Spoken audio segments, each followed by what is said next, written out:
Alex loved farms. He had a toy farm with sheep and pigs and cows. But he'd never visited a real farm, not until his 7th birthday. It was his birthday treat outing with his mum, his brother Seb, and his little sister Isabel. Hello, boys. How can I help you? Can you tell us where the pigs are, please? Go past the chickens. On the right-hand side, that's where the pigs are. Alex couldn't wait to see his favourite animals. But when he arrived at the first pig pen, he stopped and stared. This pig wasn't like his farm pigs. It was so big.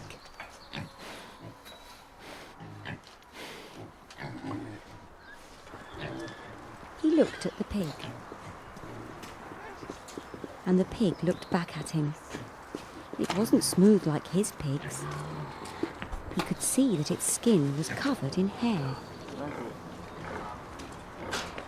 You're a very hairy pig. They're all hairy. We don't actually call it hair. We actually call it bristles. You look a bit disappointed, Alex. Alex was disappointed. The pig just wasn't what he'd expected to see. I know they're not like your toy pigs, but they're fascinating animals. This one's Beatty, and would you like to help me look after her today? If you help me out, you can get to know her a little bit better, can't you? Yeah. Looking after Beatty sounded like a great idea. First, they helped Andy fetch a bale of straw for her. You've got your gloves on, haven't you? So what we do is we hold it by the strings, otherwise it all comes apart, yeah? Right, now we need to He explained that Beatty would burrow into the straw at night when it was cold to keep herself warm, and she would eat it too. Okay, you just stay there. That's brilliant, fellas. That's right. Now what we do is we just spread this about a little bit, making sure we've got the strings. What she'll do is she'll make herself a nice new bed out of it. When Beatty's new bedding was settled, Andy cleaned out her water trough so she had fresh water. The next thing Beatty needed was some food. This is heavy. Is it? Will you be very careful? While Alex measured out her crushed wheat, Seb got her some potatoes. Take that down to Beatty, yeah? Andy said that Beatty ate 2.5 kilograms of crushed wheat and half a bucket of potatoes every day. Seb laughed. He said he couldn't eat that many potatoes in a month.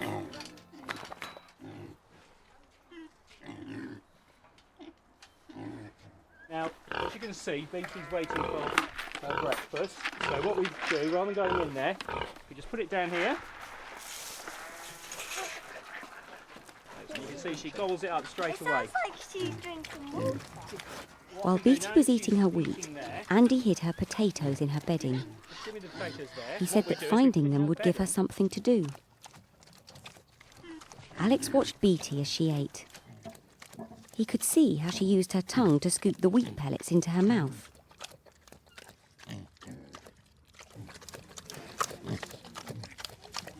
She was a very noisy eater.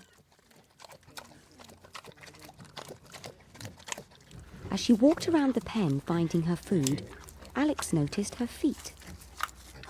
She looked as if she was walking on tiptoe, and she stepped so carefully.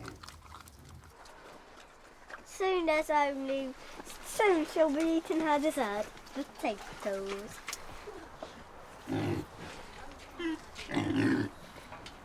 It's going to eat potatoes. There she goes, you see?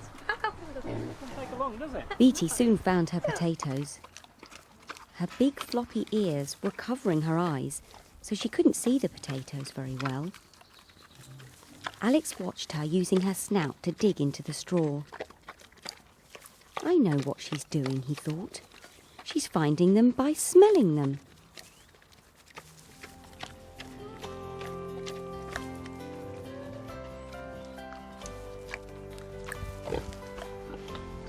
So, what do you think of my pig now then? Do you Do you like her now? Yeah. Alex did like her. She's not at all like my pigs, he thought. She can walk and eat and drink. And she can look at you. She's much better than a toy pig. She's alive.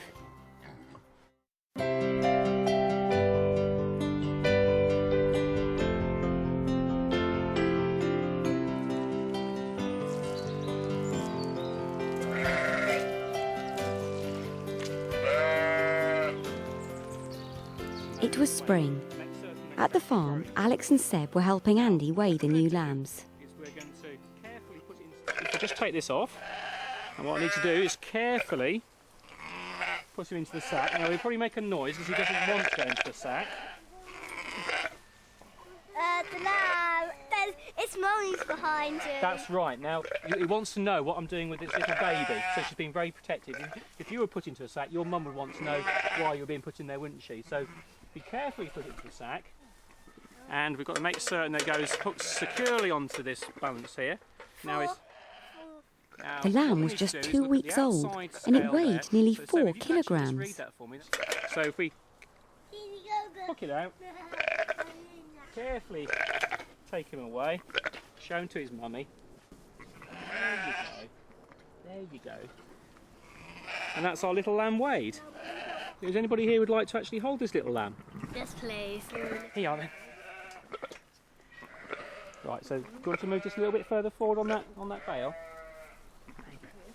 Hang on. Now it will struggle a little time. Come a bit closer. Go on to the sack. Come a bit closer. Go into the hay. Come a bit closer. Right, there you go. So tuck your hand underneath there. That's it. Hold its back legs. That's a good lad. And you need to hold it firmly. Okay. So does it weigh a lot? Oh, it's quite Yeah, it's very heavy. What does it feel like? Is it warm? Is it? The little lamb felt warm and soft and woolly in Alex's arms. Very. Isn't it funny? Oops, so just hold it nice and Can I give firmly. it to me? Can I give it to you now? You want to give it back to me, do you? Okay. There you go. You've done very, very well. Is that the first time you've held her? Held a lamb. Whoa, calm down. That's a good lamb. Okay, boys, if you remember those little lambs that we've just weighed. Now they were 2 weeks old. Now little Acorn here, she is actually about 8 or 9 weeks old. So she's about 7 weeks older. But you can see the difference in size already, and that's because she's been well looked after. She's had a lot of milk from her mum. She's had a lot of hay, which she's been nibbling recently. We can't put her into a sack and then weigh her on those balance because obviously she's far, far too big. We put her through a special weighing crate, which is what we're going to do right now. So if Vinny can just open up the door for me.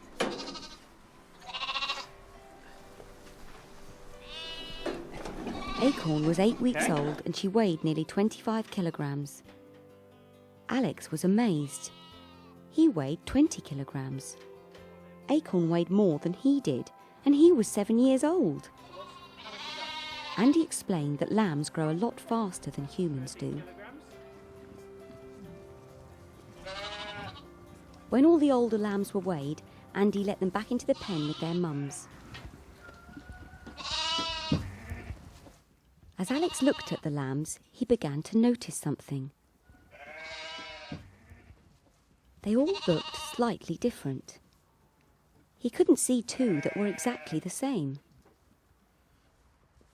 He could see one with a black patchy face, and one whose face was mostly white except for browny patches round its nose and its eyes. And he could see one with a speckledy face and speckledy legs. Suddenly, Seb noticed something. Look at those two, one's all black and one's all white. They're actually sisters. They came from the same ewe. Andy explained that the mother of the two lambs was a black-faced sheep and their father was a white-faced sheep, and that was why the two sisters were different colours. One was the same colour as their mother and one was the same colour as their father. The lambs are just like you two. If you look at each other, I mean, you don't look absolutely the same. So how come you've got green eyes and your brother's got blue eyes then?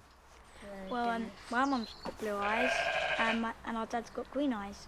So I take my dad's eyes and he's taken our mum's eyes. That's it in a nutshell. Well done.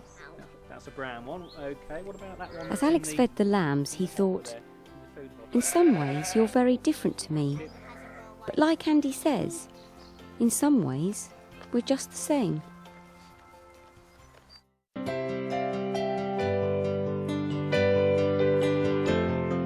Andy was in the greenhouse one rainy morning when Alex, Seb, Mum and Isabel arrived at the farm. Are you two boys up for this? Yeah. Fantastic. Right, Now what we need to do today, if you look here, we've got some geraniums and they're getting a bit too big for their pots. So they're going to need some extra room to grow. Well, the first thing we need to do is to obviously take them out of the pots. Now, I would actually just give these a little tiny bit of a squeeze. And the reason we're doing that is to make certain that we can actually get them out in one piece.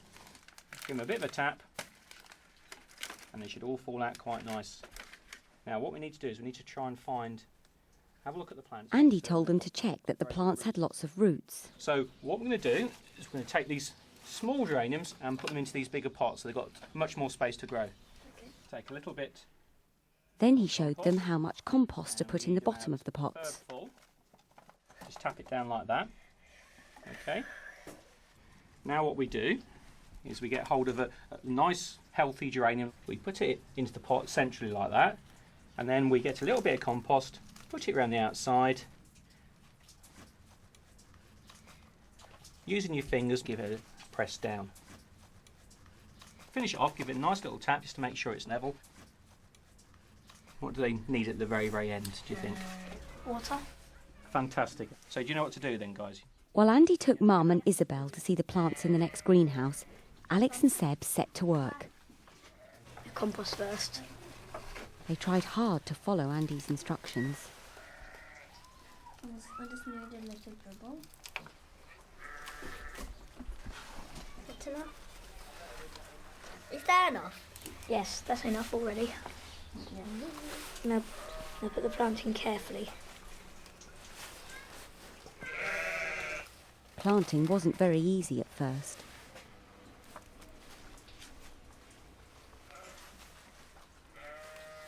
Okay.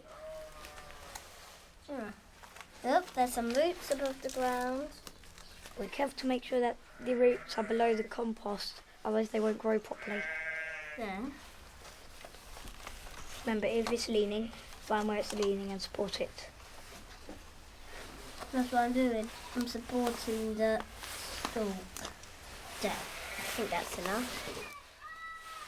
But after the first few plants, they began to get quite good at it.